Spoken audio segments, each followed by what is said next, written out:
What's up everybody, Pete with Auto Repair Tips. In this video I am checking out an air jack. Crazy enough, about 2 weeks ago I was talking to my brother. I said, man, I am really getting tired of jacking up a car manually. Mainly because I'm getting old, right? So I said, I like to invest in an air jack. One you can just slide under the car, push the button and the car goes up. And I swear to you that literally 1 day later I got contacted by a company and they wanted to send me an air jack to look at. So I said, well, sure, no, that's a no-brainer. I'm looking at buying one, send me one. Worst case scenario, it's a piece of crap and I throw it away. Best case scenario is it's gonna work out just fine and I'll keep it. But the weird thing is, I didn't do any research online. My brother didn't do any research online. They just called me. So makes you wonder, are your phones listening to you? That's a good possibility, right? All right, that being said, let's get into it. So the company that sent me this air jack is called Vevor. They have more than just this air jack. It looks like, looking at here, they have a bunch of air jacks and a few other kinds of tools.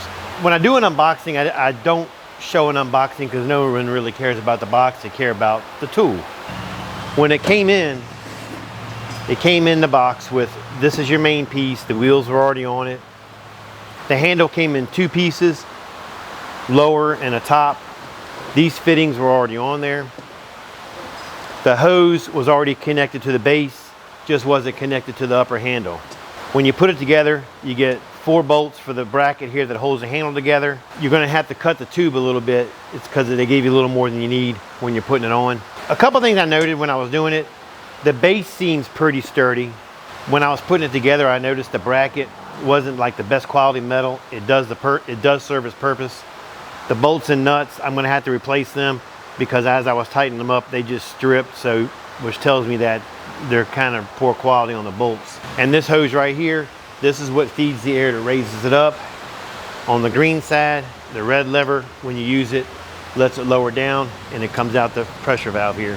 When I put it together, I'm not sure if you can see this or not. If you look at it,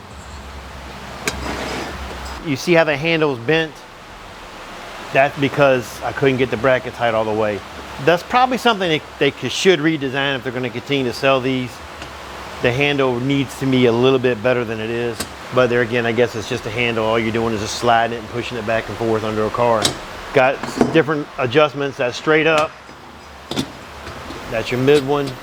This is your lower one for pushing it under the car. It's going to come with 2 air fittings that you can use. Neither one fit my hose. I don't know what the hell they fit, but they did not fit my hose. It must be tailored to overseas or somewhere, a different country, because it did not fit my hose that we use. And mine's pretty standard. We've been using it for 85 years, 86 years around here.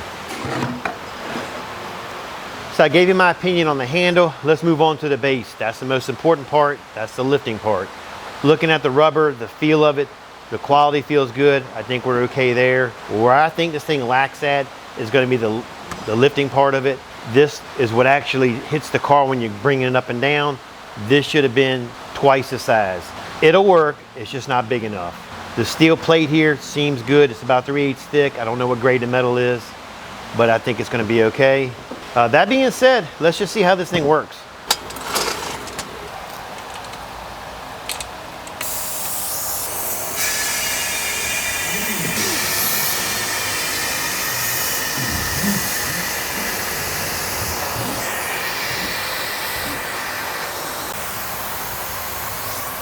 That's what it looks like fully extended. See that pad right there? That's the lifting pad I was talking about. If you look at that, see how the back side's lifted up a little bit? If that had been bigger, you wouldn't have that problem. All said and done, the air jack did a real good job. It lifted the vehicle, no problems, came down, no problems, had plenty of power. I did an F350 earlier, same thing, no problem going up or down, other than that little pad shifted up and down a little bit. Like I pointed out earlier, it should have been bigger.